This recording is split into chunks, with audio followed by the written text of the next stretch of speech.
my instructor, Shiana Ferez, North American Goju, was granted that by Peter Urban through USA Goju. So we have a lot of Yamaguchi film, right?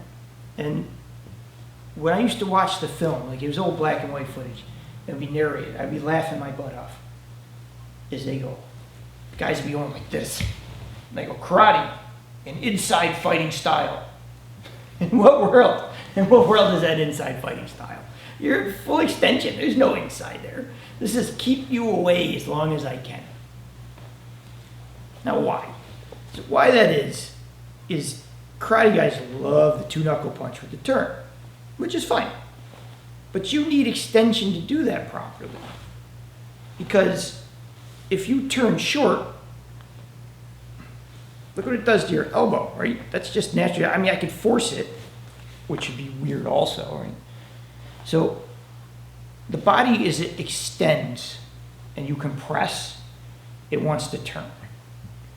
As opposed to when you expand, it actually wants to open that way. Try it. I mean, you'll feel it. If you put your hand out here and you expand and stretch, you'll feel your hand go that way. If you go like this and expand and stretch, you'll feel your hand go like that. That's all it is. So to make those turns, you have to get to a certain distance, or they don't work, or you end up like this. And that doesn't work particularly well. That is why karate guys suck at real close punching. So what they do is they rely on this, and then when someone steps past this range, they then go to elbows or forearms, right? Because they now can't punch. You're past their punching power. So you can hit that short, you just have to understand how to do it. So whenever you throw a short punch, number one, it's not going to turn. You're going to hit someone like this. That's what it is.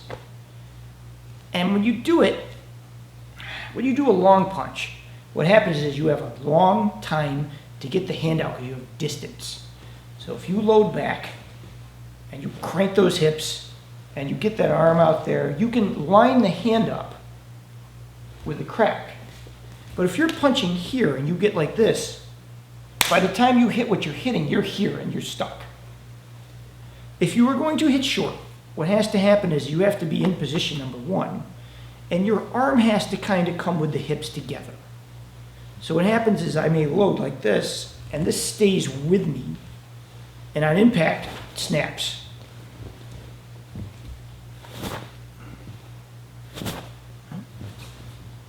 Short. Now, I'm not extending because 9 times out of 10, when you hit someone in the body that close, you're not going to get a push. This is going to rattle. You're going to break that punch off. It's going to rattle inside, and that's what it is. But you have to be careful with this one because, again, so many people are so used to throwing the hips before they throw their hands that when you throw a hip and a hand when someone's this close, it's just too late. And there's just no way to get your hand into position to do it. Again, if he's way out here, yeah, I have time to get my hand out there.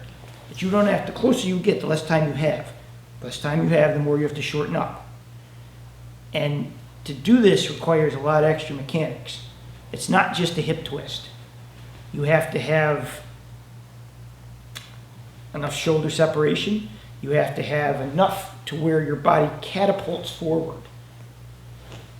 Right? You have to catapult the body forward. You have to use the spine. So you go from a linear or rotational motion into a linear motion. And then there's the break off. You have to have that break off to make that happen. So there's a lot to that one. But it can be done. So if you're going to practice this, what I would suggest is when you start hitting things, you work your way progressively from long to short. And what you're going to have to find is your hand's going to have to get it. I always think of it this way. Your hand and your mask should drop together, wherever they are. So when you practice this, it's less important that you try to throw this really hard. Is that you practice how they drop together at the same time and everything hits properly. Whether it's here, whether it's here, whether it's here. It doesn't matter. Practice dropping and letting the body snap on it gently for a long time and eventually start adding more to it. But you have to earn the mechanics first. You have to have the alignment and the distance and the timing before you can actually have the power. So don't rush this. Go slow. Practice. Feel it. It's better that you always go slow and experiment than it is to just crank them out as hard as you can and do them wrong. Let me tell you, doing them wrong for long periods of time doesn't make it any better. Go slow. Practice correct.